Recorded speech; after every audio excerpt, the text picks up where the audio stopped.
Bonsoir. Bonsoir, bienvenue à toutes et à tous. Nous sommes très heureux de vous retrouver pour ce grand entretien. Nous avons le plaisir ce soir d'accueillir M. Luigi Moio, président de l'Organisation internationale du vin, de la vigne et du vin, donc c'est l'OIV. Et cet entretien va être mené par Jérôme Baudouin, qui est rédacteur en chef de la Revue du vin de France.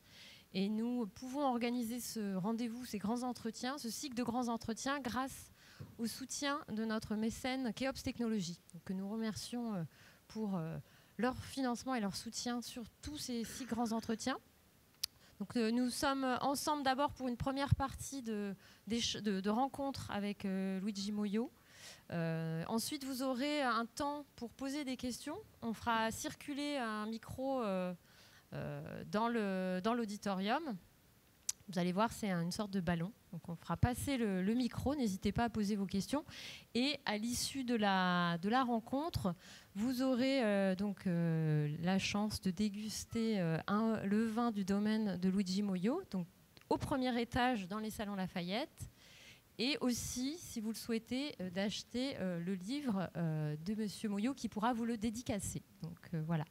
Je vous souhaite une bonne soirée et je vous dis à tout à l'heure.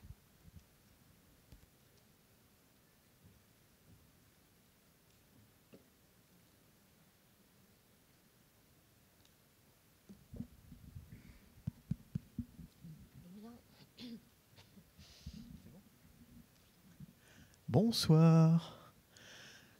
Je suis ravi de vous retrouver pour le dernier entretien du premier semestre, après qu'on se reverra en septembre. Et ce soir, nous recevons une personne qui est extrêmement influente dans le monde du vin, puisque c'est le président de l'Organisation internationale de la vigne et du vin, qui est en quelque sorte l'ONU du vin. Vous verrez, il va vous expliquer un petit peu quel est le rôle de cette organisation. Mais c'est aussi un œnologue emblématique en Italie, un chercheur, un spécialiste des arômes du vin et un vigneron qui a les 2 pieds dans les vignes. Et il vient de publier un ouvrage remarquable qui s'appelle Le souffle du vin, que vous allez voir après. Je vous demande d'applaudir chaleureusement Monsieur Luigi Moio.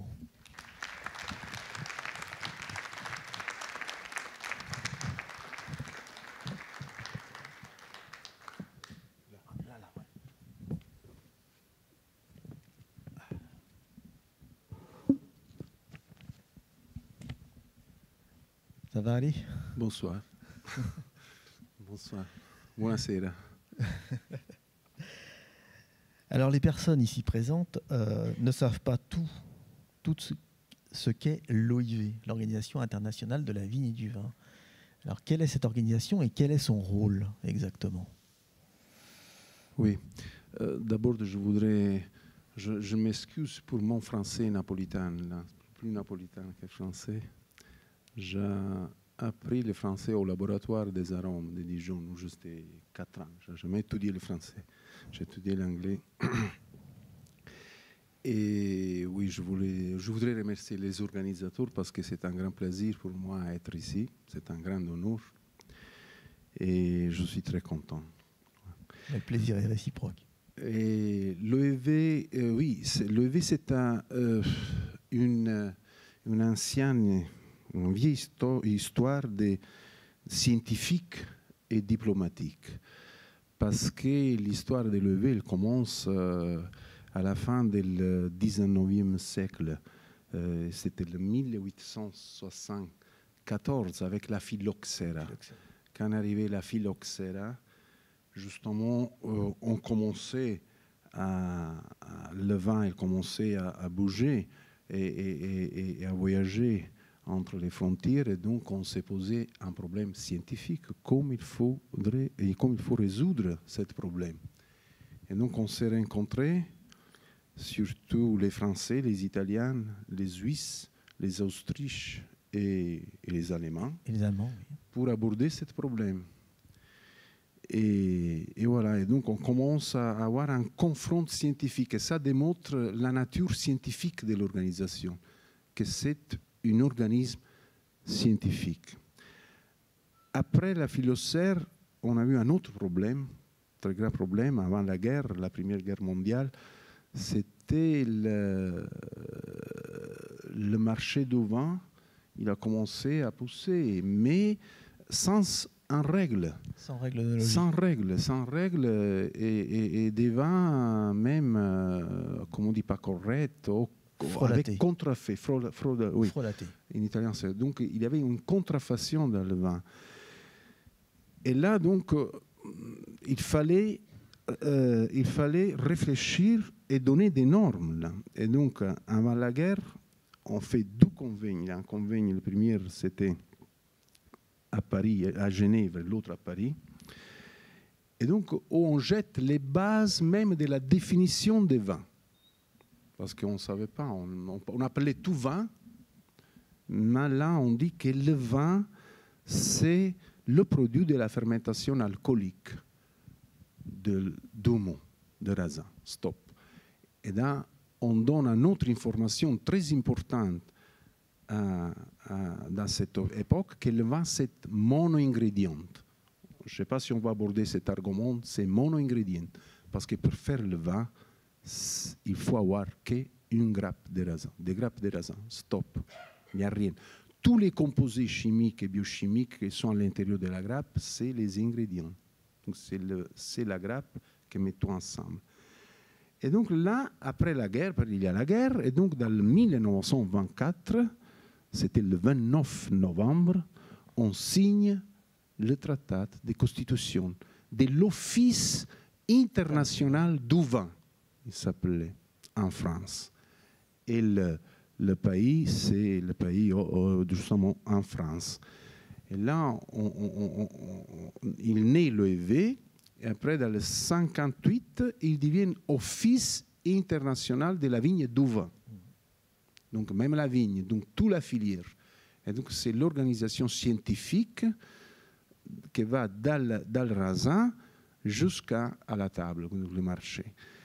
Et dans le 2001, j'étais déjà, parce que je suis rentré comme expert scientifique d'énologie dans le gouvernement italien dans le 1998 à le congrès en Allemagne. Ils deviennent Organisation internationale de la vigne du vin, parce que dans les 6 pays fondateurs, on devient aujourd'hui 48 pays.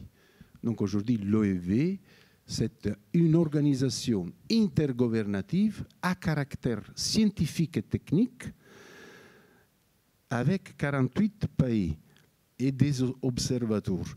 Et donc, on contrôle, les pays qui contrôlent le 85% de la production mondiale des vins et presque le 90% de la consommation mondiale.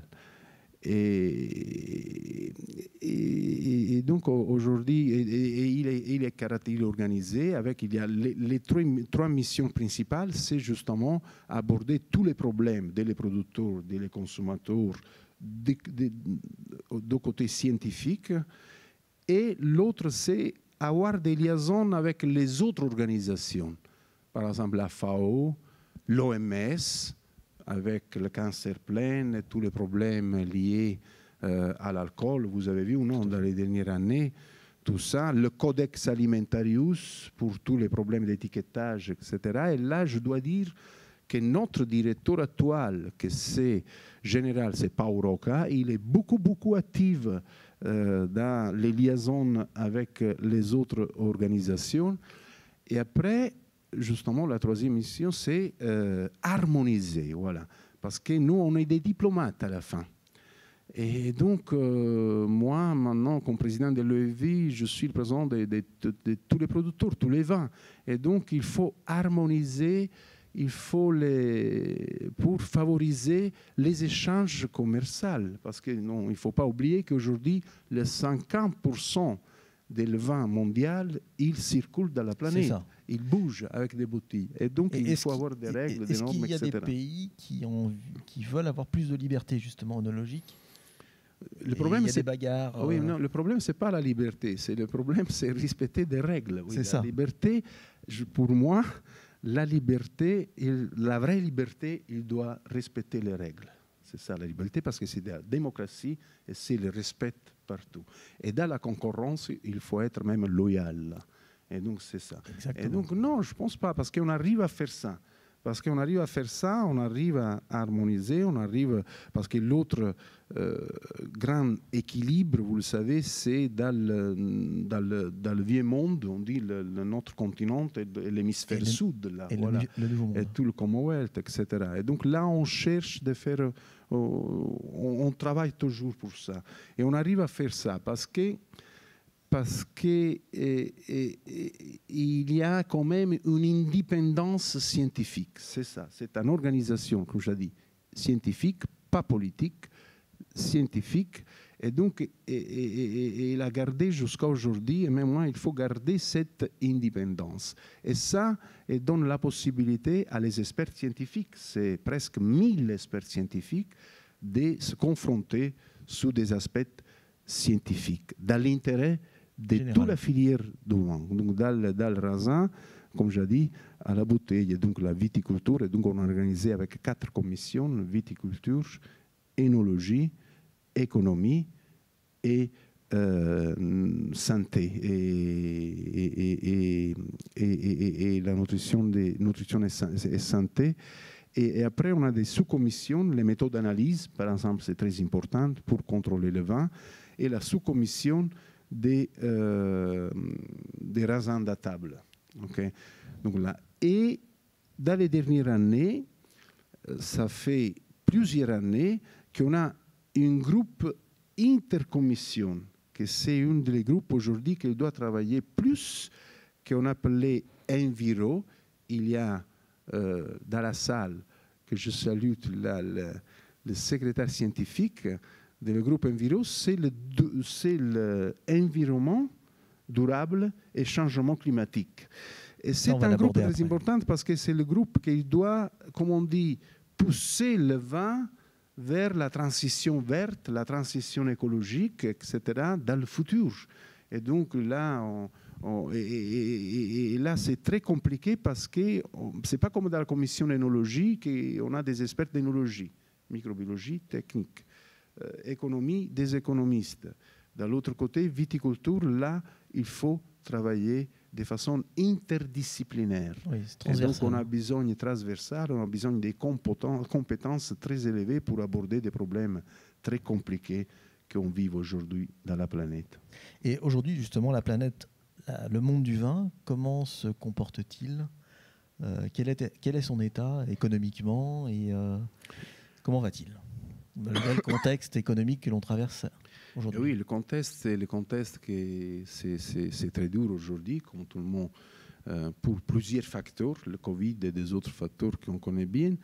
Mais je dois dire que le vin, à la fin, je ne veux pas présenter sur ça parce qu'on boit toujours pour fêter et même pour ne pas fêter. Donc le vin, je pense que le vin, il a une vocation universelle. Et donc, son attraction, elle est très forte. Et je pense qu'aujourd'hui, c'est un phénomène mondial. Tout le monde veut faire le vin. Beaucoup, on cherche le vin. Bien sûr, il y a une chute des les consommateurs dans les pays traditionnels parce que le vin, il a perdu son valeur alimentaire oui. Dès les années 40, 50. Et il devient toujours plus un produit culturel volontaire et de luxe même. Non?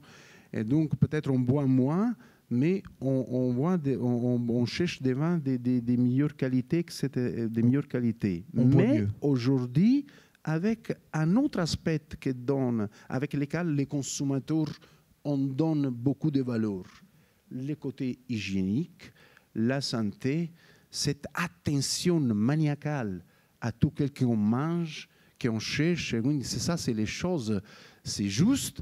Et là, ça, je pense que c'est le défi plus important aujourd'hui aussi, si on pense surtout à cet aspect des changements climatiques. Le vin, il doit répondre à tout ça et se doit moderniser au maximum. Donc, de la vigne à la bouteille. D'ailleurs, on le voit par rapport à ce que vous dites, c'est-à-dire que l'an dernier, on a vu une hausse de la consommation du vin, alors que depuis 2018, on voyait une baisse constante. Et l'an dernier, pour la première fois, on voit à nouveau une hausse avec des consommateurs, des nouveaux consommateurs dans différents pays. Est-ce que ça illustre bien ce que vous expliquez? Oui, je pense que le vin, on ne peut pas vivre avec l'eau. Oui, bien sûr, l'eau, elle est fondamentale, voilà. Mais pour manger, c'est plus joli manger avec un verre et boire avec un verre de vin. Pour plusieurs choses, parce que je pense, c'est pas moi que je suis né dans le vin, j'ai étudié le vin dans toute ma vie et je m'occupe des arômes, etc. C'est sûrement la boisson plus qu'on peut mieux abîmer à quel qu'on mange. Surtout la meilleure, parce que surtout si on a des vins sans sucre, voilà, pour le côté voilà, acide, pour le côté tannique, etc. Et le problème, je disais, parce qu'on parlait maintenant d'elle, oui, mais je me suis perdu parce que qu'est-ce qu'on disait? Non. Je voulais dire une chose maintenant, je ne me rappelle plus. Par rapport à la consommation de vin? Oui, la consommation de vin, oui, voilà, c'est ça le problème. Mais à différence des autres boissons, c'est une boisson unique, le vin. C'est unique. Il n'y a rien de comparable avec le vin dans la planète. Rien comme boisson alcoolique. On va peut-être dire même ça. Parce que l'alcool.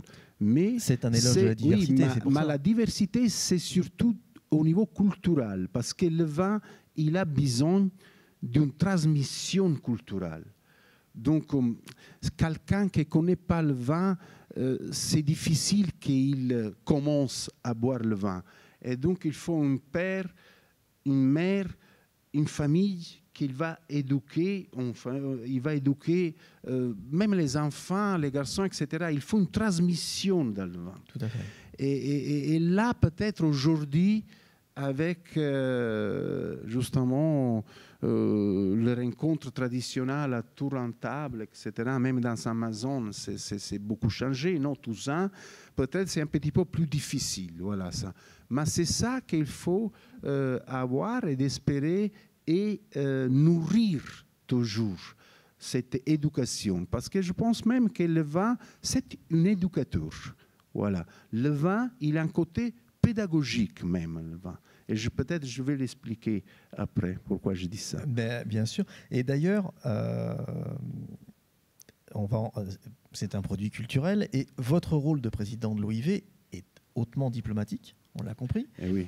Est-ce que le vin est encore une arme diplomatique comme soft power dans certains pays? Oui, je pense oui, bien sûr.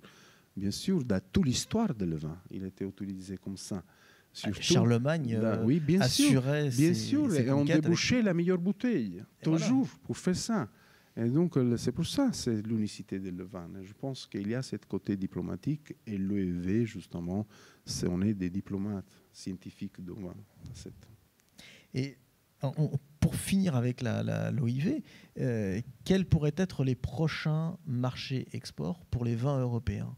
On voit que c'est les Américains, c'est un marché historique, les Anglais, mais oui, bien sûrement. On a vu la Chine. Oui, sûrement les Asiatiques, bien sûr, la Chine, tout le côté asiatique. Mais je pense qu'il faut quand même, il faut jamais oublier le marché des États-Unis, qu'il faut toujours consolider, toujours plus.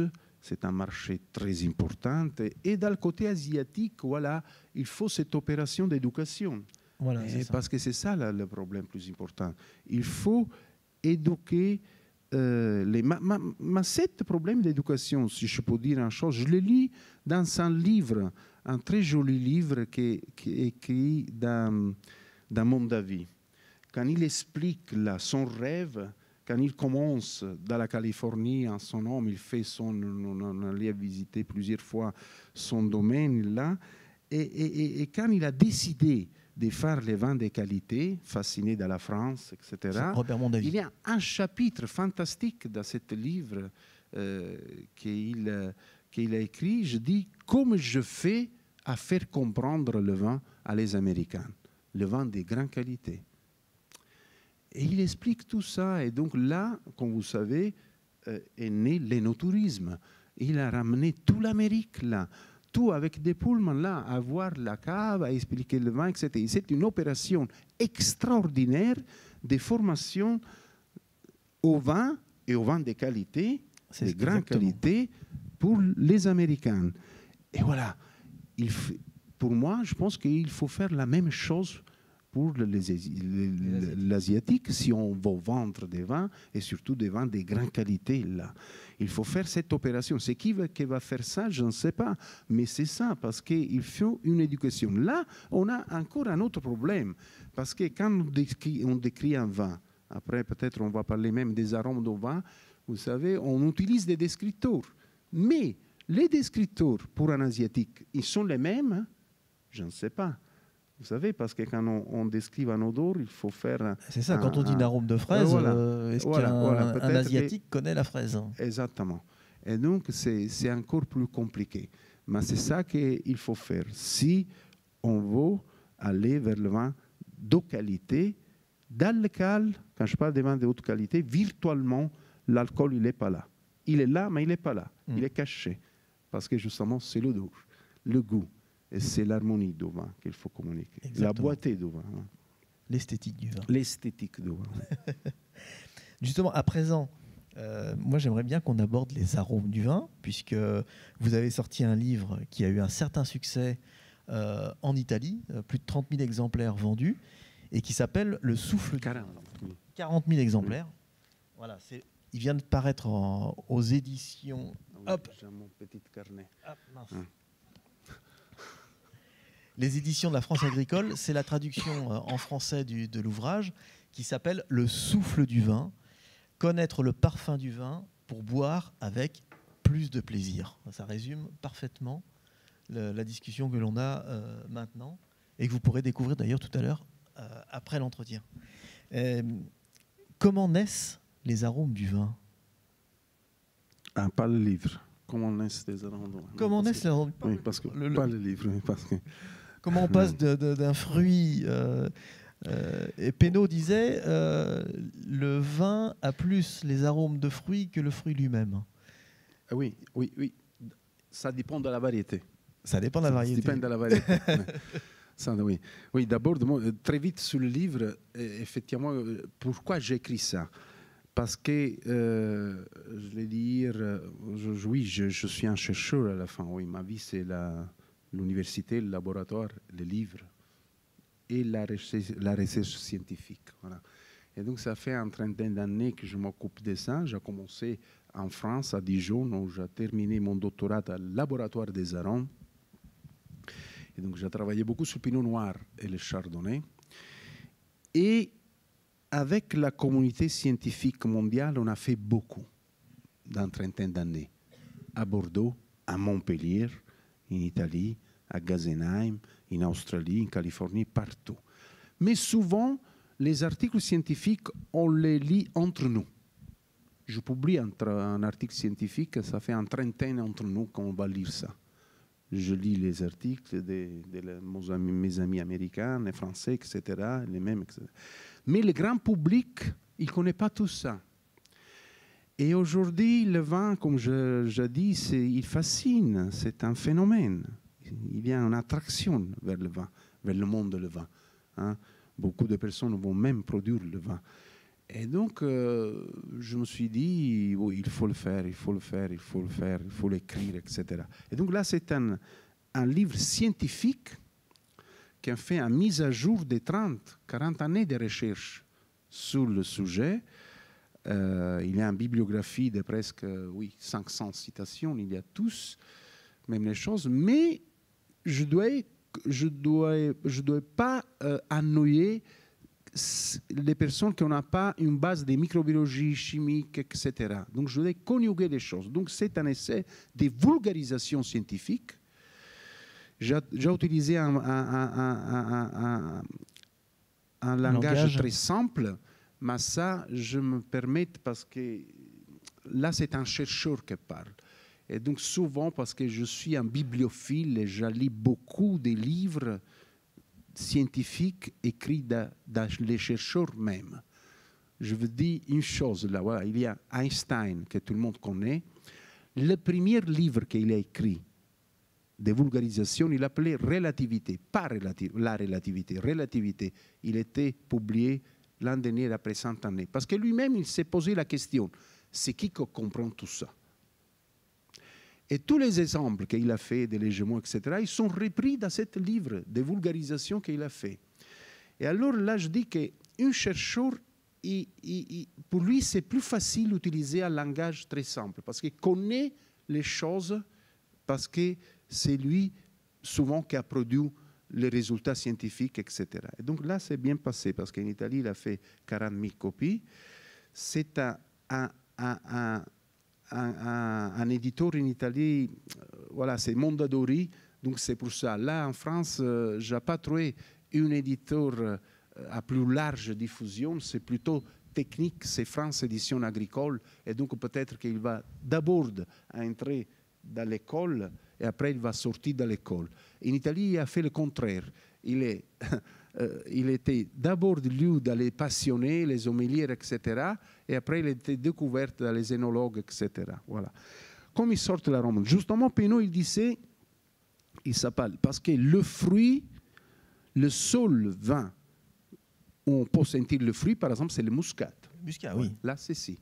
Donc, les vins aromatiques, le Gewürztraminer, le muscat. Parce que là, effectivement, je l'ai dit, si on met le nez sous le raisin, on sent effectivement la même note, c'était les terpènes, les linalols, etc., qu'on donne cette note. Donc, si vous voulez, une muscat, c'est même facile de produire un muscat, qu'il a un arôme de muscat. C'est presque impossible de faire un muscat qui n'a pas un arôme de muscat. Donc, il ne faut pas même un énologue pour faire ça. C'était très facile de faire ça.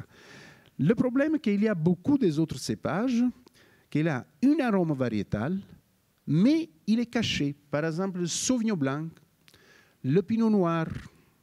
Hein? Surtout, je fais ces 12 exemples. Pinot noir, Sauvignon blanc. Parce que si vous sentez avec le nez un baie de Sauvignon blanc, on ne sent rien. On sent rien, oui.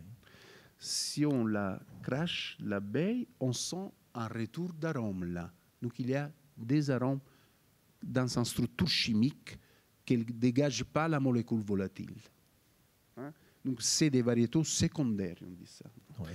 Et après, il y a les autres cépages, ils sont beaucoup, qu'on n'a pas un arôme variétal, mais justement, le phénomène de la production de vin qui va faire, comment on dit, qui va produire les arômes et va donner les arômes au vin, c'est la fermentation alcoolique. Exactement. Donc après la fermentation alcoolique, on a des arômes. Et donc c'est ce que j'appelle dans le livre le Big Ben olfactif. Après, je me suis amusé à rédiger ce livre. J'utilise le Big Ben olfactif. Et donc là, on a des arômes. Donc, s'il y a des composés liés à la variété, la fermentation alcoolique va dégager des arômes qui peuvent être reconduits à la variété. Cabernet, Sauvignon, Merlot, Pinot Noir, Gewürztraminer, Riesling, hein, le Riesling, le Sauvignon blanc, etc. Ou on a des arômes qui sont des fermentations. Donc c'était la base aromatique, je dis, de tous les vins. Donc tous les vins, ils sont caractérisés dans des arômes de fermentation de base. Il y a des autres qui sont caractérisés dans des pics variétaux. Cet équilibre, il peut être influencé sûrement dans le climat, dans le sol. Et donc, si cet équilibre est stable, on peut reconnaître un vin et le lier à le terroir au lieu de où il est production. produit. Et donc là, on dit que c'est la chose plus importante de le vin, que c'est un réflexe, c'est une expression d'un terroir.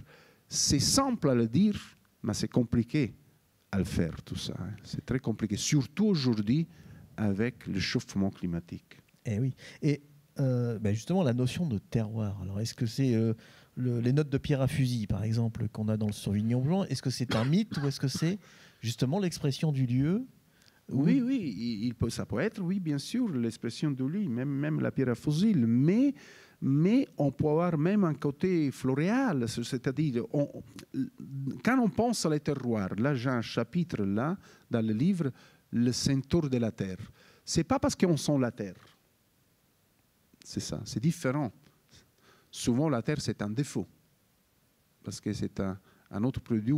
Avec les raisins botrytisés de l'autre botrytis, on sent c'était la oui, maintenant, oui, je suis concentré, oui, là.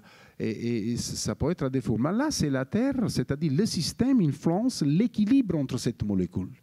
Et donc, c'est ça que c'est très important. Et l'équilibre, il doit être stable, comme je dis. Et si cet équilibre, il est fragile, c'est-à-dire on n'a pas un composé variétal dominant que j'appelle là soliste dans le livre, mais c'est des vins orchestrales, là, il faut faire le possible de ne pas avoir des déviations aromatiques, c'est-à-dire des défauts aromatiques, qu'on peut cacher cet équilibre. Et donc, on va cacher l'expression d'un terroir. Voilà. Mais c'est ça le fascine, parce que cette chose que je dis là, il va démontrer une chose fantastique sur le vin, c'est-à-dire la diversité. Un autre aspect très fascinant du vin, que le vin, c'est divers. Le vin, c'est un paradigme de diversité. C'est anti-standard, je dis, pour définition, parce qu'on a une infinité de vins, beaucoup de vins, et donc aujourd'hui, ça, c'est plus cherché, parce qu'on va vers une homologation. Et donc le vin, c'est contre l'homologation, parce que quand on boit un vin, justement, c'est un Bordeaux, c'est un Médoc, c'est un Saint-Émilion. Quel Médoc il est? C'est un vin italien, c'est un vin portugais, c'est un vin sud-africain, c'est un Bourgogne, etc. Il y a plusieurs, une infinité de vins. Et il n'existe aucun produit de l'alimentation qu'il a cette variable. Et il vient toujours des raisins, parce qu'il y a beaucoup de raisins, mais surtout, il a cette influence del terroir, que c'est très, très important. Et puis au-delà, c'est-à-dire qu'on prend une bouteille à un instant T, le vin va avoir cet arôme. Il va continuellement changer. 3 heures après, voilà. on n'a plus le même vin. Bien sûr, parce qu'il change. C'est un produit qui, souvent, il va améliorer avec le vieillissement. Souvent, c'est ça. Pas toujours. Oui. Pas toujours, mais il peut améliorer avec le vieillissement. Et donc, c'est toujours dans un dynamisme, le vin. Voilà. Il n'est pas statique. Est-ce que c'est pas ça, justement, qui excite la curiosité des amateurs? C'est-à-dire cette infinie diversité qui pousse le consommateur à dire tiens, j'ai goûté tel vin, par exemple un Saint-Émilion, il me plaît, je vais en goûter un autre. Mais il me plaît moins bien, mais je vais en goûter encore un troisième. Enfin, on est toujours dans la recherche de... Et oui, parce qu'il communique, parce qu'avec les arômes, il communique à les passionnés, mais il réveille dans la mémoire, parce qu'on pense à l'endroit où il était fait, on pense à les hommes qui sont derrière, pense donc qu'il y a des côtés de géographie, il y a des côtés culturels, des côtés historiques. C'était un livre, une bouteille de vin. Ce n'est pas un liquide.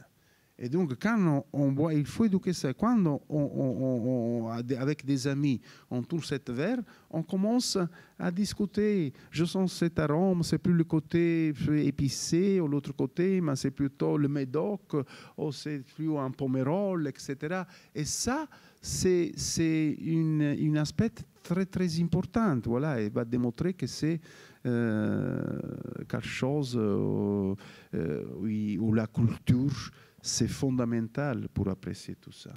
C'est ça. Et on est dans un monde, effectivement, comme vous le disiez, où, de normes, de standardisation, de produits alimentaires qui sont industrialisés et donc avec un goût standard. Et effectivement, le vin est aux antipodes de ça. Exactement. C'est peut-être un refuge culturel, finalement. Exactement. Oui, exactement. Parce que, comme je dis, il est mono-ingrédient. Ça, c'est un concept, pour moi, c'est très cher, ça, parce que il y a tout le problème de l'étiquetage, les ingrédients, etc. Il est mono-ingrédient. Et là, on peut introduire un autre concept très important. Parce qu'on a dit, le vin, aujourd'hui, tout le monde, on cherche de faire le vin. Tout le monde, on veut faire le vin. Effectivement, on peut planter un petit peu partout. Mais ce n'est pas partout que la vigne elle est dans les meilleures conditions. Vous me suivez dans ce discours? On peut la planter parce que l'homme, il peut compenser à des choses qu'on n'a pas, non? Vous avez le délire de l'homme, il a porté à faire la piste du ski dans le désert. Dans le désert, justement. C'est un délire d'omnipotence. Et alors, avec le raisin, on le peut mettre partout. Et donc, on peut faire des bons vins. Des bons vins, c'est vraiment des vins corrects.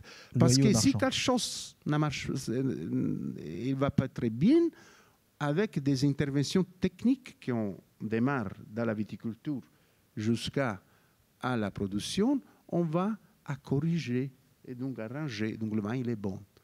Mais les grands vins, on ne peut pas les faire partout. C'est ça. Les grands vins, on peut les faire, pour moi, où on a une parfaite syntonie entre le cépage, le sol et le climat. Donc là, on a les bases pour faire un grand vin. Parce que si je déplace, parce que là, on a plus de chance que les facteurs naturels, ils donnent un raisin, une grappe, avec tous les composés en équilibre, en harmonie. Et donc là aussi, on peut prendre cette grappe et on peut suivre le processus. L'énologue, il va devenir un assistant des processus. Il doit surveiller, il doit gérer le processus. Okay. Et c'est pour ça que j'ai déjà introduit ce concept dans les dernières années d'énologie légère. Donc on peut faire une énologie légère si on a cette condition. Parce que là, j'ai besoin de rien. Et là, c'est les bases. Et là, on est dans sa, comme on dit, dans sa situation. Dans un environnement. Non, oui, c'est une situation, voilà, où je peux effectivement produire un vin que c'est une expression réelle d'un terroir. Oui. Et donc là, je peux exprimer au maximum le terroir. Et cet aspect que je dis là, il est bouleversé par le réchauffement climatique. Pour le changement climatique. Voilà, c'est ça le problème. C'est vrai que ça, même en Italie, quel que soit l'endroit dans le monde aujourd'hui, le réchauffement climatique, parce que c'est une agriculture de précision. Mais en Italie, on a de la chance en Italie. Pourquoi? On a de la chance parce qu'on a les cépages locaux. Les cépages locaux, on a beaucoup parce que une voie, non, pour aborder ce problème, c'est utiliser des cépages locaux, historiques, qu'on appelle autochtones, voilà, parce qu'ils sont mieux adaptés à tous les endroits. Tout à fait. Et ils sont tous avec un cycle végétatif très long. Très long. Ils ne sont pas précoces. Et surtout parce que vous pensez, pour beaucoup de cépages, de ces cépages, en passé, on a vu des problèmes de maturation. Aujourd'hui, ils maturent mieux, etc. Et même pour le cycle très long, on peut échapper à les chaleurs de l'été, à les grandes chaleurs, etc. Et là, on a petit de la chance. Mais même en France, ça fait un mois et demi, j'étais en Bourgogne et j'écoutais des aligotés. Quand j'étais en Bourgogne, ça fait 30 années, l'aligoté, il n'était pas comme ça. C'était très maigre. Et même, il était dérisé dans les Bourguignons même. Non, c'était... Mais j'ai goûté des aligotés aujourd'hui qui sont très bons. Qu'on va vers, entre parenthèses, vers le chardonnay, les modèles de chardonnay, plus complexes, etc. Et là, c'est une démonstration qu'avec un cépage local, très adapté à cet endroit, avec le chauffement climatique, on peut faire même des choses intéressantes. Mais aujourd'hui, dans le monde, on voit qu'il y a une standardisation de l'usage de certains cépages qui sont très majoritaires, comme le chardonnay, le pinot noir. Oui, c'est ça, parce que tout le monde... Partout. Parce que c'est tout le monde que... Vous savez, c'est les cépages français à la fin, non, les grands cépages français que j'adore. Oui, Cabernet Sauvignon. Le Cabernet, oui, on peut le dire, le Cabernet Franc, Sauvignon, Merlot, le Pinot Noir, pas beaucoup, il ne bouge pas beaucoup. Le Chardonnay. Le Chardonnay, le Sauvignon Blanc, le Grenache, Syrah, et donc on a même le Riesling, il a bougé, etc. Que les cépages qu'on appelait avec des... J'aime pas cette définition. parce que des cépages internationaux. Parce oui. qu'on l'a dit toujours pour dire, oui, c'est les cépages qu'on met partout. Et oui, on l'a fait, mais c'était très important, je pense, pour le vin, parce qu'avec cette cépage, on a fait des vins variétals, que j'appelle solistes, où il y a une dominance variétale très nette. On distingue très vite un Cabernet Franc d'un Cabernet Sauvignon, d'un Merlot, d'un Pinot Noir, d'un Grenache, Syrah. On distingue très vite un Riesling, d'un Gewürz, d'un Sauvignon Chardonnay. Et donc, ces vins, ils se sont défendus parce que c'est les plus plantés, c'était le Merlot et le Chardonnay, le Sauvignon, non, avec le Cabernet. Et pour moi, ils ont été utilisés comme une palestre, je peux dire comme ça, palestre, c'est-à-dire comme quelque chose pour initier à le vin tous les consommateurs de la planète. Alors, c'était plus facile avec un chardonnay, quand on dit, ah, il y a des notes des miels, il a du volume dans la bouche, il est gras, le pinot noir, il a des notes des fruits rouges très nets, il y a le cassis, etc. Quelqu'un qui écoute de l'autre côté, ah oui, tu as raison, c'est vrai, effectivement, il y a du cassis, etc. Et donc là, c'est des vins qu'on a utilisés pour une sorte d'initiation à la description sensorielle des vins dans la planète entière. Et politiquement, les cépages français, parce que c'est majoritairement des cépages français, ont colonisé les principaux vignobles internationaux, enfin, oui. De cette manière-là. C'est-à-dire qu'ils ont formaté un goût du vin international. Oui, même ça. Mais aujourd'hui, c'est un problème, parce qu'effectivement, avec le chauffement climatique surtout, ces cépages-là, c'est des cépages plus sous pression. Tout à fait. Parce qu'ils sont précoces, et alors là, il faut changer quelque chose. Par exemple, si je pense à la viticulture, vous savez, donc on a fait des programmes de sélection, non? Les objectifs, ils sont changés aujourd'hui. Donc, les objectifs des années 40, 50, c'est de sélectionner des raisins pour accumuler un petit peu plus de sucre. Oui. Voilà. Et donc des cépages précoces pour accumuler plus de sucre, moins d'acidité. Aujourd'hui, l'objectif, c'est l'inverse. C'est l'inverse. Oui. Il faut sélectionner des cabernets, des merlots, etc., qu'on n'accumule pas beaucoup de sucre et garde beaucoup d'acidité et un pH bas. Donc, il faut démarrer une autre fois dans la viticulture, parce que là qu'on peut aborder la question, comme même la réduction des pesticides, des phytophares, l'agropharmacie, etc., avec les variétés résistantes, etc. Et donc, les programmes, ils sont différents là, et il faut aborder ça. Parce que si je peux compléter ce discours, parce que pour moi, parce que souvent, je sais pas, j'ai entendu parler de délocalisation des cépages. C'est-à-dire, on va faire le vin à des latitudes plus hautes, différentes. On va planter sous les montagnes. On va faire le vin en Angleterre, on va faire le vin n'importe où, oui, les champenois qui vont froid, faire des... etc. Je suis content de ça. Il faut pas perdre, c'est pas avec cette stratégie qu'on va aborder le problème. Parce que je suis convaincu qu'il faut continuer, même avec cette condition climatique, continuer, surtout aujourd'hui, à faire toujours des grands vins où, historiquement, on a fait les grands vins. Ouais. Et donc, je pense à Bordeaux, je pense à la Bourgogne, je pense à l'Alsace, je pense à la Loire, je pense à l'Italie, la Toscane, le Piémont, etc. Tout le, parce que ça, c'est des locomoteurs de tous les vins de la planète. Donc, on ne peut pas dire, bon, il fait chaud, on ne fait plus le vin à Bordeaux. Non. Il faut étudier avec la tête, avec la logique. Et s'adapter. Avec l'aide de la science, il faut s'adapter, etc. Et il faut continuer à faire les vins prestigieux, parce que les vins prestigieux, les vins d'Arève, ils tirent tout le vin. Et donc, tout ça. Et après, sur le changement climatique, non, la dernière chose, c'est je suis comme producteur des vins et comme vinificateur, comme agriculteur, parce que je vive. Ah voilà, il y a la maison. Il y a ma maison là. Je vis dans cette maison là. C'est la chambre de lit, elle est là. Et donc il y a jamais une bibliothèque et la cave est dessous. Et donc là, je suis terrorisé, pas dans le chauffement climatique, mais dans le bouleversement, comme on dit, dans cette tropicalisation de le climat. Parce que j'ai vu la grêle quand il est allé geler, et surtout, on dit grêle en France. La grêle, oui. La grêle, c'est des boules de pétanque. Non, pas de tennis. De pétanque. Non, c'est des boules, voilà, des ping-pong. De ping-pong. Ou des boules, de la boule de pétanque. Oui, exactement.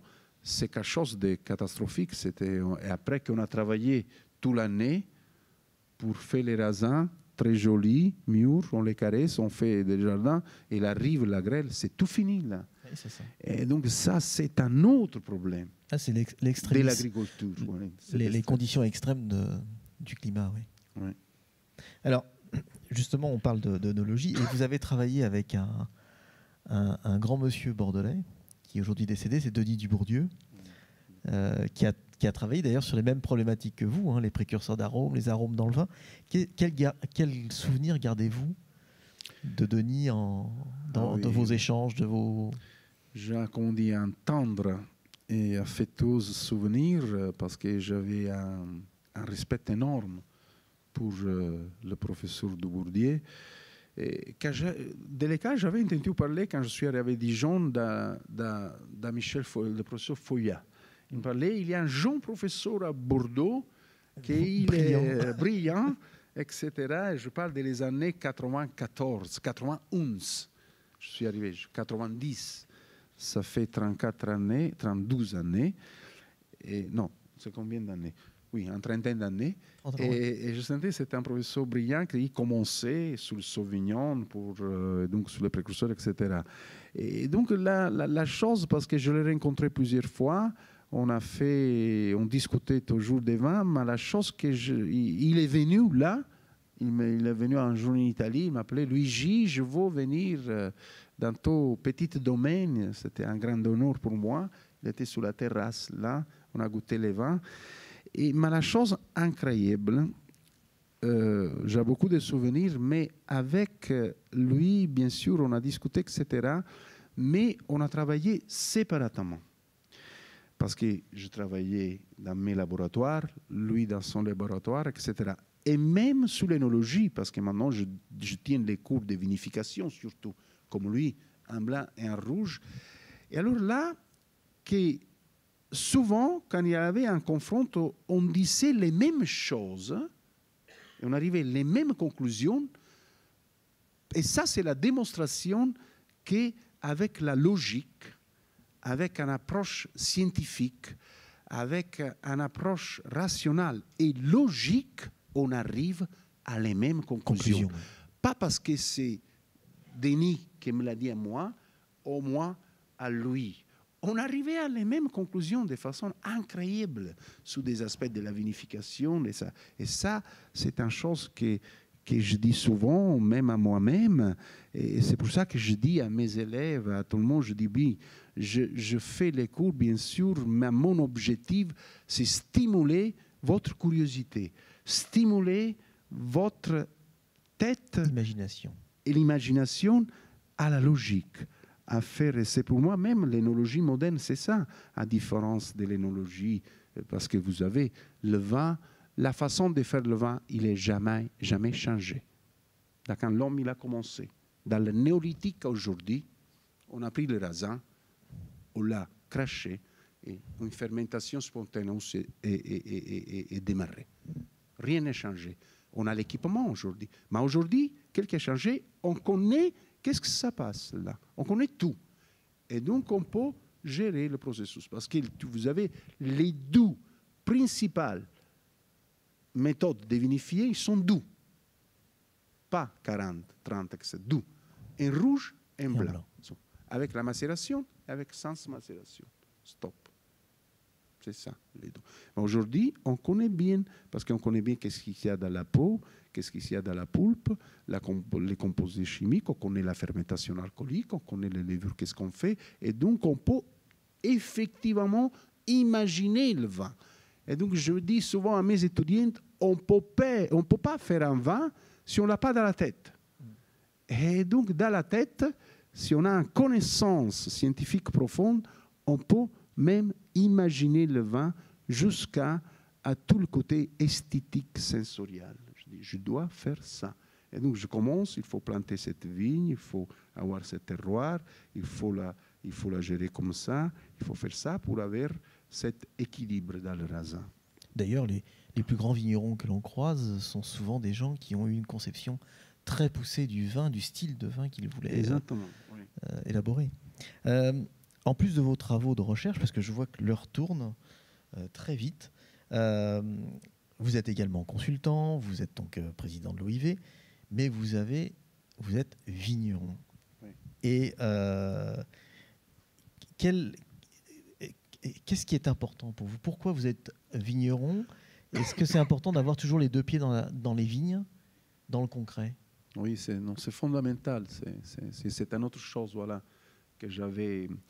C'était une figure, je peux pas dire, oui, que je voyais dans Dubourdier. Effectivement, on avait beaucoup de choses en commun. C'est ça, parce que lui aussi était vigneron. Exactement. Parce que je suis né dans un domaine, c'est un domaine de famille. Mon père, il voulait un fils qui faisait des études d'énologie. Et donc, je dis, OK, je vais faire l'énologie. Je voulais faire les physiciennes. Je dois faire l'énologie.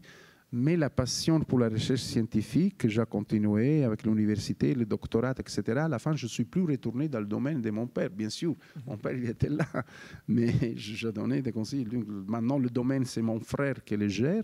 Et ça fait 5 générations. Il y a toujours une alternance entre Michele, c'est le grand-père de mon père, Luigi, c'est son père, Michele, c'est mon père, Luigi, c'est moi, et mon fils, c'est Michele. Il a le père et c'est un étudiant d'énologie d'abord. Sa sœur, elle est déjà énologue parce qu'elle a fait le DNO à Bordeaux avec mes amis professeurs de Bordeaux. Et là, je vivais à Napoli. Et quand je suis retourné dans la France, en Italie, j'ai démarré tout le laboratoire des arômes. Mon cours, c'était chimique et technologie des arômes pour des années. Et après l'énologie, bien sûr, mais j'ai un prof d'énologie, quand on enseigne, on ne peut pas vivre dans une ville. Je souffrais beaucoup de ça. Je ne peux pas aller à l'université, je donne les cours, je vis dans la ville avec la mer. C'est fantastique, Napoli, hein, avec le golfe, etc. Mais je voulais vivre, moi j'ai une formation agronomique, bien sûr, je voulais vivre à côté de la vigne. C'est pour ça que la chambre d'Ali, elle est là. Je voulais dormir avec les raisins.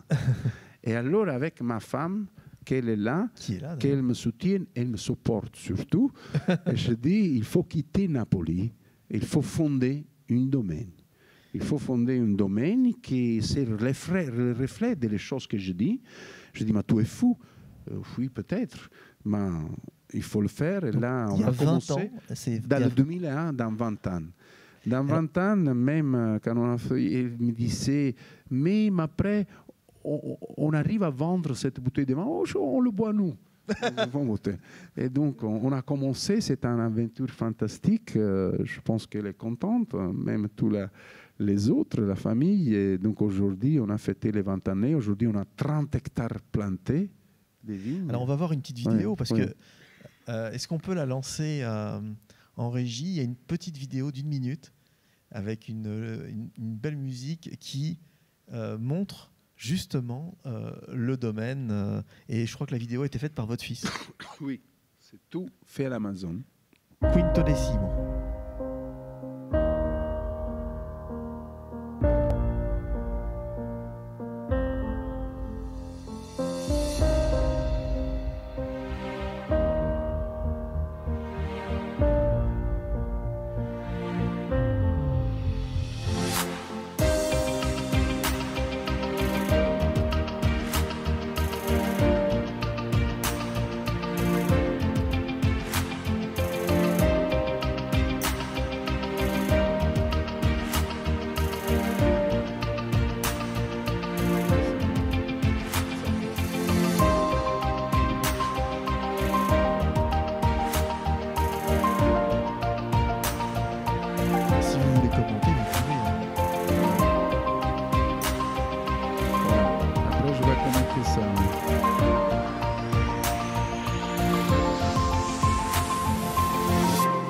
Ça, il va falloir nous l'expliquer.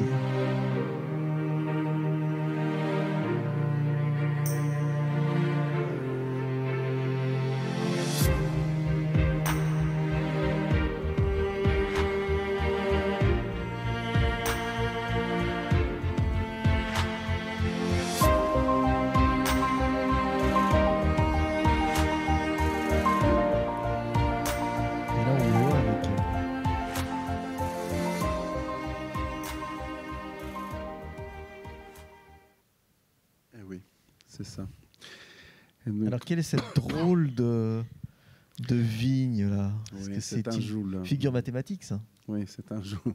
Non. D'abord, je veux dire, on fait 3 vins blancs et 3 rouges. Nous, on va goûter le rouge, le premier vin. Là parce que c'est un amphithéâtre à la fin. Parce qu'on a commencé, on a acheté. Et là, c'est la part plus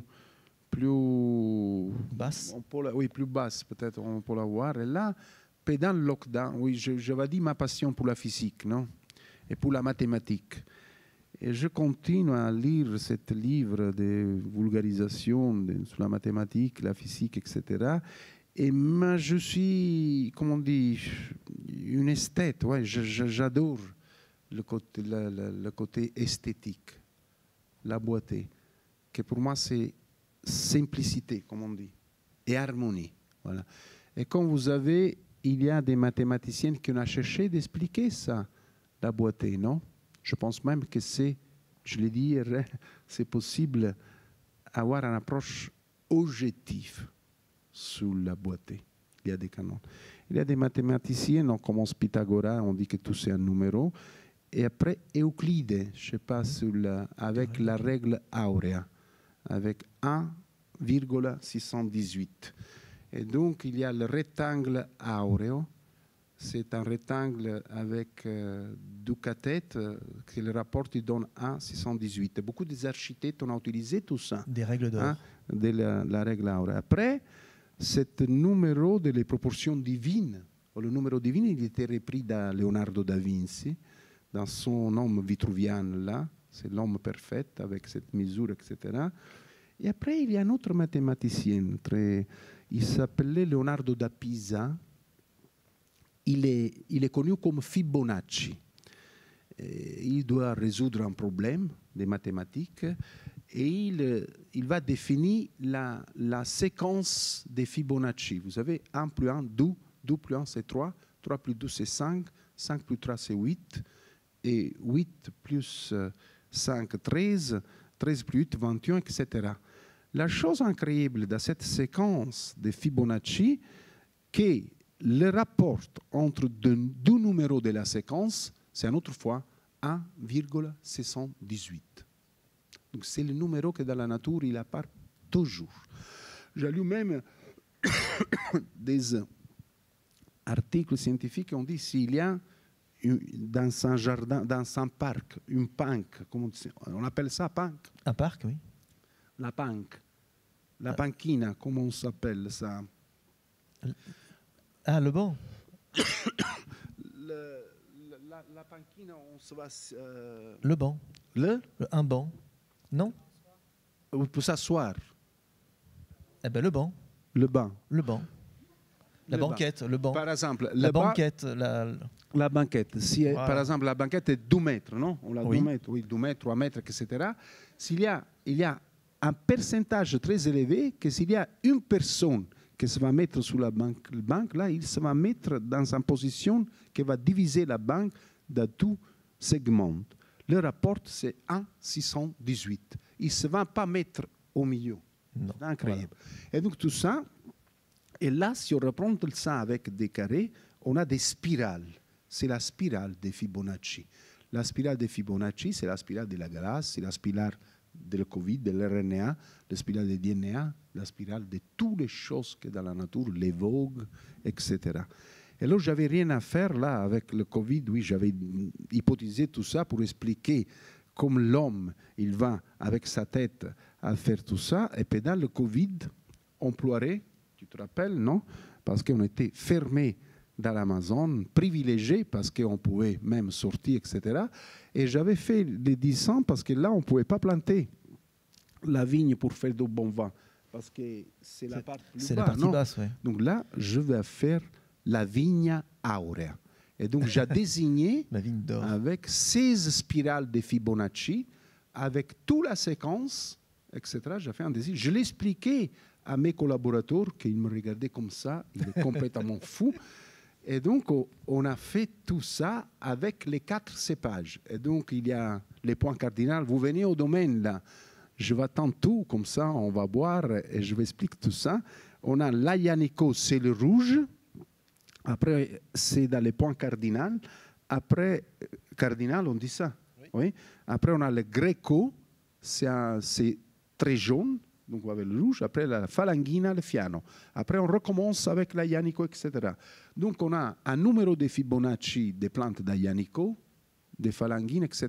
Et là, je pense l'an prochain, on va faire le vin. J'ai enregistré, non, le Vigna Aurea. Et on va à produire, je pense, 250 casses des 4 bouteilles de vin avec les 4 bouteilles de vin de la Vigna de Fibonacci pour faire ça avec un fête, un événement culturel qu'on va faire dans ce domaine chaque année. Et après, avec le ricavat, on dit comme ça, de cette bouteille, on le fait pour financer la recherche scientifique. Voilà, c'est justement, c'est pas quelque chose qui s'entre avec quinto décimo, c'est un jeu. Je dois jouer avec quelque chose. Et donc, j'ai fait la vigne ronde, etc. Et là, c'est ça. Est-ce que vos enfants, vous avez 4 enfants? Oui. Est-ce que les 4 vont vous suivre J'espère. On a fait 4. Parce que là, vous allez le transmettre. On a fait 4, j'espère. Ils sont tous les 4 là. On n'a pas... J'espère, parce que oui, la première, elle a fait des études de lettres. Elle a fait même un master à la Sorbonne de lettres comparées à Paris. Et après, elle a participé à un petit peu dans l'énotourisme, là, dans la cogne, mais elle est convaincue qu'elle doit écrire des romans. C'est une très belle idée. Je suis content, j'espère qu'elle va écrire son livre, j'espère. Après, il y a la deuxième, elle est énologue. Oui.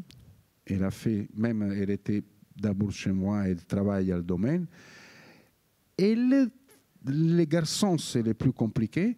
Et donc, il y a le premier garçon qui a 20 ans maintenant, 21. D'abord, il voulait faire des études d'économie. Après la Bocconi, il a les grandes facultés. Il a perdu un an et demi. Non, il n'est pas là. Il est derrière, sur la voiture, là. Il est là, oui. Je vous montre. C'est le blonde là, à côté de la maman. Là. Ça, c'est la première. Là, c'est l'énologue. Et ça, c'est le petit, là, qui a fait le film. Là. Et l'autre, il a fait des économies où on a dépensé de l'argent parce qu'il a les facs privées, etc. Un jour, je dis, papa, après un an et demi, 2 années, il a fait même des examens, 5 examens, il a passé. Il dit, papa, il faut que je parle avec toi. Ah, c'est compliqué, là, c'est le problème total. Il est venu, il m'a parlé, alors dis-moi, papa, je pense peut-être que j'étudie des choses que ça ne sert à rien pour moi. Ah oui? Pourquoi? Ah oui, parce qu'en plus, tu connais beaucoup de choses dans le vin, etc. Il a dit une chose pas très jolie vers moi, parce qu'il a dit, tu connais, et toutes les choses que tu connais, après, qu'est-ce qu'on va faire là? On va les perdre. Il m'a dit peut-être qu'un jour, c'est tout fini. Et donc, je voudrais m'écrire à énologie. Et donc là, il a quitté tout et il s'écrit à l'énologie. Et donc, c'est parce qu'il dit, justement, il aime ce côté business, économie. Mais je dis, je ne peux pas expliquer le vin si je ne le connais pas. Donc, je veux une base d'énologue. C'est une belle réflexion, finalement. Exactement. Je ne peux pas l'expliquer bien. Et je ne suis pas crédible, comme on dit, si je ne connais pas le vin. Et donc, je vous fais ça. Et voilà. Et le troisième, je ne sais pas. Le troisième, un jour, il m'a dit, je lui dis ça, j'arrête. Le quatrième, là, j'étais invité, je vous dis cette chose jolie, hein, j'étais invité à Berna, à l'Albert Einstein Institute, à parler des arômes du vin et de ce livre à les chercheurs. Là. C'était un grand honneur pour moi. C'est des physiciens, il avait un prix Nobel que j'avais rencontré dans un autre exposé. Il avait dit, mais c'est un exemple de vulgarisation fantastique. Là. Il faut que vous veniez là. Ben, je dis, oui, je viens. Je suis très content là. Mais je viens avec mon petit. J'aimerais bien faire visiter tout le centre de recherche, les expérimentations que vous faites, la maison d'Einstein, le musée, etc. Ah oui, on est Luigi, on fait tout. On ramène tout, sans la maman, toute seule avec mon fils. Il avait 8 ans, ils sont passés 3 ans, 4 ans, il avait 9 ans. C'est fantastique. Quand on arrive à Napoli, sur l'escalier de l'avion, il sort, il me dit, papa, je me sens excité comme un électron. Je dis, voilà, c'est bien. J'espère que le dernier, il va étudier sérieusement. Il est bien parti en tout cas. Il est bien parti en tout cas. Il est bien parti en tout cas. Il est bien parti. Il m'a donné. Oui. Écoutez, merci infiniment, Luigi. On va faire les questions avec le public. Donc, il va y avoir un micro qui va circuler, qui est une boîte orange que vous vous lancez les uns les autres. Donc, les premières questions, qui veut poser des questions? Est-ce qu'il y a des questions dans la salle? Alors, ne soyez pas... Ah voilà, un jeune homme là-haut. Juste pour l'aspect technique, tenez-le au niveau du torse et ça sera bon. Plus haut? Voilà. Bonjour. Vous avez parlé qu'en Italie, vous aviez les cépages autochtones, qu'en France, chaque région avait des cépages très identitaires, le rôle des cépages internationaux qui avaient un rôle pédagogique. Et du coup, dans tout ça, quelle est la place des cépages résistants qui arrivent? Est-ce qu'ils en ont vraiment une? Quel est votre avis sur ces nouveaux cépages? Oui, qu'est-ce que je réponds? Ah oui, il faut. Ah ouais. En principe, il faut répondre à la question. Oui, je pense, oui, c'est en route ça, mais c'est encore précoce, je pense. C'est en route parce que j'ai goûté plusieurs de ces cépages, j'ai participé même à une ouverture comme président de l'EV. Et voilà, les résistants qui ont été faits avec les cépages variétals, avec une dominance variétale très forte, par exemple le Sauvignon, effectivement, on sent le Sauvignon. Après, il faut voir si l'effet ambiante, parce que c'est une chose qu'à l'EV, on discute de ça, quelle est l'influence de l'ambiance, des conditions. Donc, si un effet terroir, il est encore visible, ou il va dominer le terroir. Le pinot noir, j'ai senti l'odeur du pinot noir, très net, le variétaux. J'ai goûté même des autres. Le problème est que surtout sur les rouges, j'ai aperçu une grande concentration dans la couleur, dans les anthocyans, ce qui donne la résistance, et même dans les notes olfatives, voilà, des bases là. Donc, il faut être attentif. C'est la roue, c'est ça la direction, mais il faut être attentif parce qu'on peut même aller vers une petite homologation sensorielle à notre foie. Vous comprenez? Et après, il y a des autres aspects là qu'il faut mieux gérer. Là, par exemple, il y a quelqu'un qui a dosé et il y a la malvidine qui va monter. Il y a des anthocyans qui vont monter. Il y a des autres. Donc, c'est ça le futur. C'est un rôle, là. Les vins résistants, parce qu'aujourd'hui, on doit éliminer les pesticides, on doit l'éliminer, mais surtout, on doit aller vers une agriculture plus verte, bien sûr, plus logique, plus rationnelle. Donc, avec la résistance, on peut aider tout ça. Mais même à planter où il y a cette condition des comportements, comme on dit, des conditions plus en syntonie avec une approche bio, etc. Par exemple, si on pense à l'approche bio, on ne peut pas faire bio partout. On va retourner à le même discours de Lapidaski, vous comprenez là. Et donc il faut, parce que pour faire un bon bio en agriculture verte, il faut avoir l'endroit où il y a des ventilations, il y a des conditions, on n'a pas d'humidité, etc. Voilà. Donc ça c'est la roue. Voilà. Mais il faut définir. Par exemple, il y a beaucoup de pays à l'EVI membres qui demandent des protocoles pour les tester dans les différents pays. Là, on n'a pas un protocole pour voir quel est le comportement dans les différents pays. C'est un autre problème, là.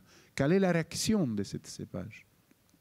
Mais c'est quelque chose qu'on doit commencer à faire, là, bien sûr.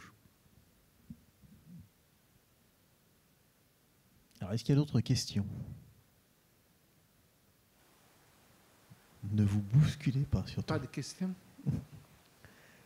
Allez, je suis sûr qu'il y a des questions. Alors? Allez.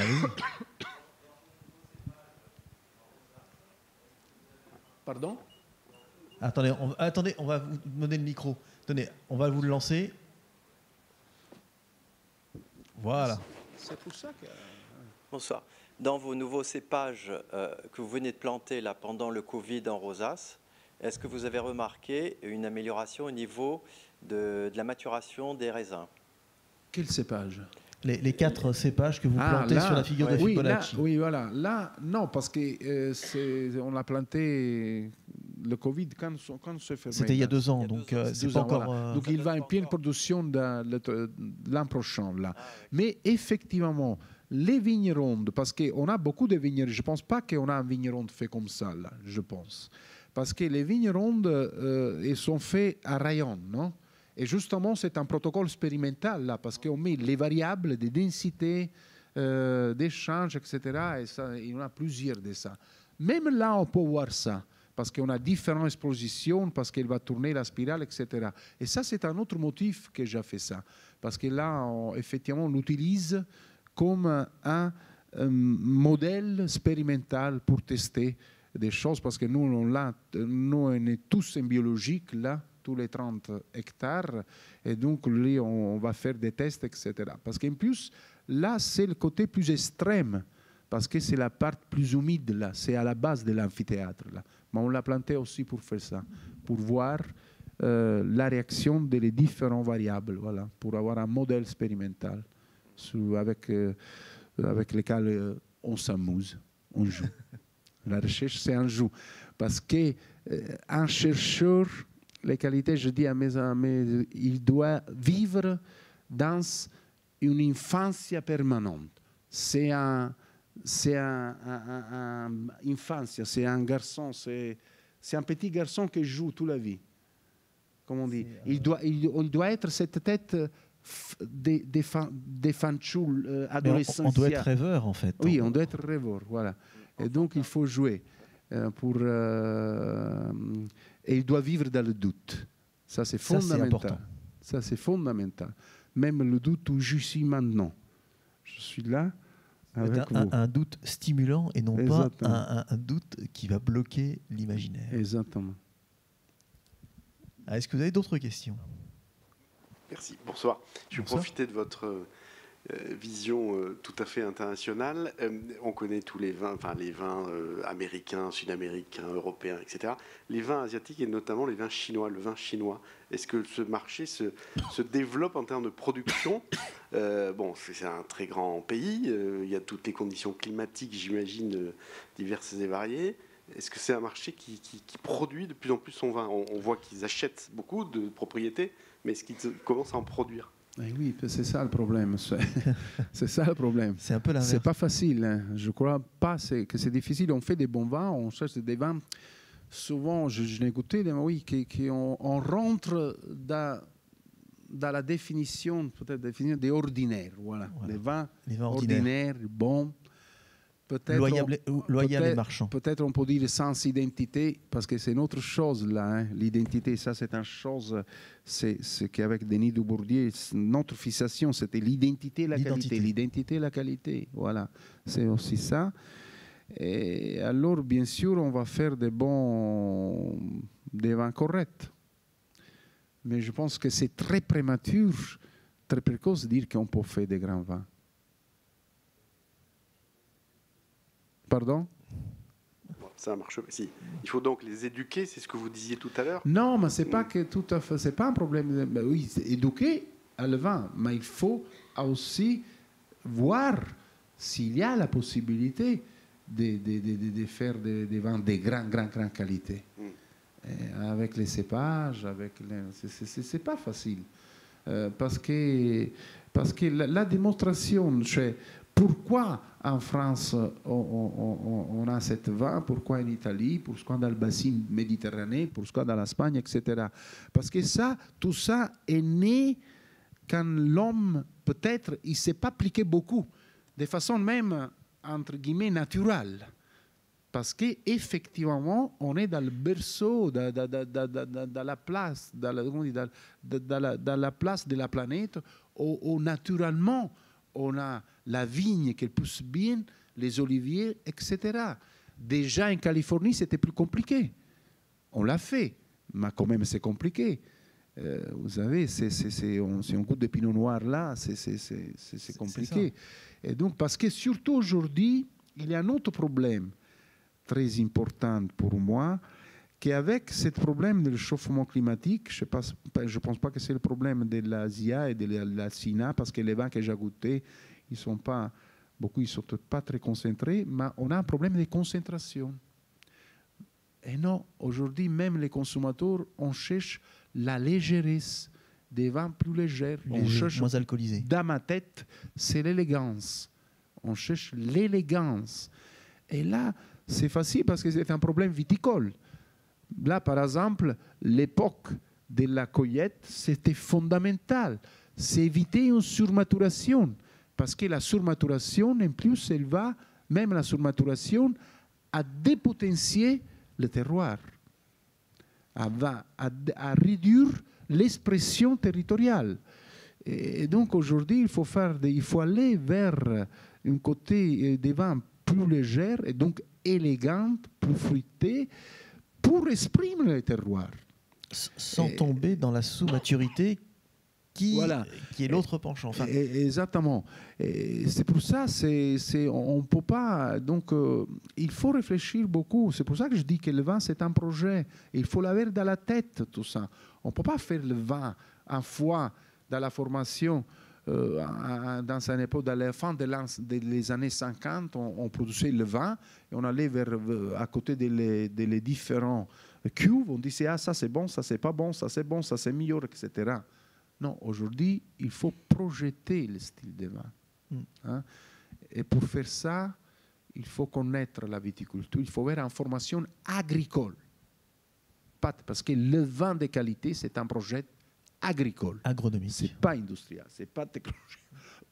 Et donc, il faut avoir une formation agro. Et donc, il faut connaître la viticulture, la physiologie végétale, les sols, le climat, la microbiologie, la technologie, etc. Il faut connaître tout ça. Hein? Pour aller vers la qualité. Et oui, c'est ça. Est-ce qu'il y a une dernière question? Ah, il y a une jeune femme derrière. Non, alors, vous voulez? Non, c'est derrière vous, tout en haut. C'était mieux faire un ballon avec le microphone, non, pas un couple. Oui, mais on est dans le sud-ouest et le rugby... Ah oui. Voilà. Bonsoir. Bonsoir. Quel est votre principal objectif pendant ces années de présidence à l'OIV? Votre objectif, le but principal?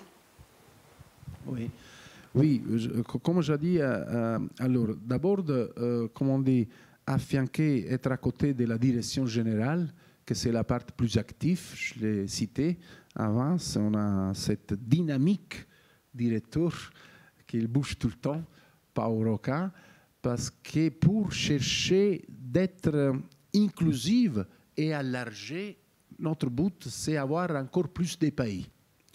Il y a un pays qui est sorti, ça fait plus que 20 années dans l'OIV, c'est les États-Unis. Maintenant, on a comme observateur, on a accepté le Texas et maintenant l'Oregon. Et le but, c'est faire rentrer une autre fois les États-Unis, surtout pour le réseau scientifique, parce que à part l'histoire, etc., des pays, mais là quand même on a des centres de recherche très importants, on a des bons chercheurs et donc pour nous c'est un confront très important. Et cette année, nous avons beaucoup de communications des chercheurs des centres de recherche des États-Unis au congrès qu'on va faire dans le Mexique. Voilà ça. Après, et donc, à avoir toujours plus de pays dans l'organisation. L'autre chose, c'est effectivement les liaisons très fortes avec les autres organisations, parce que ça, c'est une organisation très particulière, c'était monoproduit. C'est une autre caractéristique qui démontre cette unicité de le vin, parce que c'est une organisation intergouvernative de caractère scientifique, tout sur le vin. Stop, le vin. C'est là. Et là, justement, les liaisons avec le Codex Alimentarius, pour le problème de l'étiquetage, voilà, on a tout le problème additif et auxiliaire Et donc, si on met les choses que souvent on peut utiliser dans la production de vin comme auxiliaire, donc il ne reste qu'une additive. Je le démontrerai, c'est le CO2. Et donc, ça démontre que la composition, les ingrédients, on ne peut pas parler d'ingrédients dans le vin. Vous comprenez, non? Mais c'est le code qui va mélanger, il va dire qu'un ingrédient, c'est un additif. On n'a pas l'ingrédient, c'est le raisin. Voilà. Et donc, on a fait un travail qui est démarré dans le 2004 avec le Codex Alimentarius pour mettre les auxiliaires et les additifs dans le même côté. Avec l'OMS, le problème de l'alcool. On a les lobbies anti-alcool. Vous savez, on a fait l'amendement à l'Union européenne. Là, non, est passé l'amendement sur l'aspect, la différenciation entre abus d'alcool, que c'est une chose, et consomme modéré d'alcool. Mais je vais là, et là, il y a une ouverture, parce qu'il y a quelqu'un que même à l'OMS, on pense, ou dans l'Union européenne surtout, on pense à ce côté style de vie.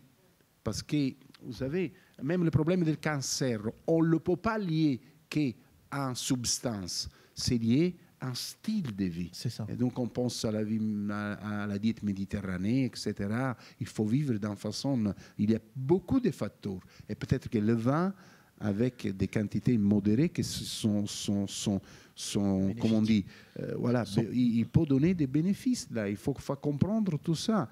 Et là, après, bien sûr, stimuler le débat scientifique, toujours, entre les experts.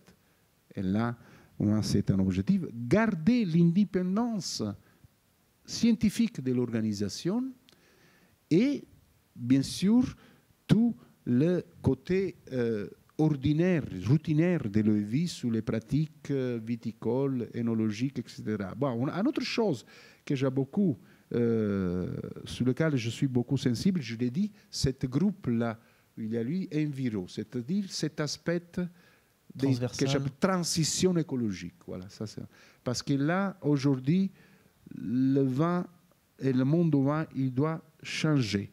Il doit aller vers cette vision verte, vers cette vision que tout le monde attend, mais pas que sur le vin, dans la vie en général. Là. Et on ne peut pas se cacher là et ça. On peut aborder cette question de façon scientifique. On ne peut pas penser de résoudre les problèmes d'aujourd'hui, des changements climatiques, ou n'importe où sur cette planète, si on décide de retourner simplement dans le médiéval. Non. Il faut, avec la science, avec une approche scientifique, il faut aborder toute cette problématique. Il y a plusieurs choses. Voilà, que jamais fait. Et bien sûr, on fête le centenaire. J'ai la chance d'être le président du centenaire. Mais j'ai une autre chose bizarre dans ma vie. C'est incroyable. Parce qu'après 30 années, je suis retourné à Dijon comme président de l'OEV. Et le siège, il est passé de Paris à Dijon. C'est une chose incroyable. En plus, ma fille, l'énologue qui a étudié à Bordeaux, elle est née à Dijon. Donc il y a une as entre la Bourgogne et il ne vous reste plus qu'à créer un domaine viticole en Bourgogne. Et Bordeaux. Ben, merci infiniment, Luigi. Ça a été un plaisir de vous entendre. On va vous retrouver après, puisque votre livre est présenté donc dans la salle au-dessus, avec la dégustation du vin de votre domaine, un vin rouge. En tout cas, je vous remercie infiniment. Merci à vous pour la qualité de votre écoute. Merci à la régie pour son travail en coulisses. Merci à toute l'équipe de la Cité du Vin. Je vous retrouve en septembre, après le 27 septembre, avec un des plus brillants directeurs de domaine de Bordeaux. Il s'agit de Thomas Duroux, qui dirige le château Palmer. Et nous parlerons de la biodynamie, de l'impact du réchauffement climatique. On va aborder plein de choses avec Thomas.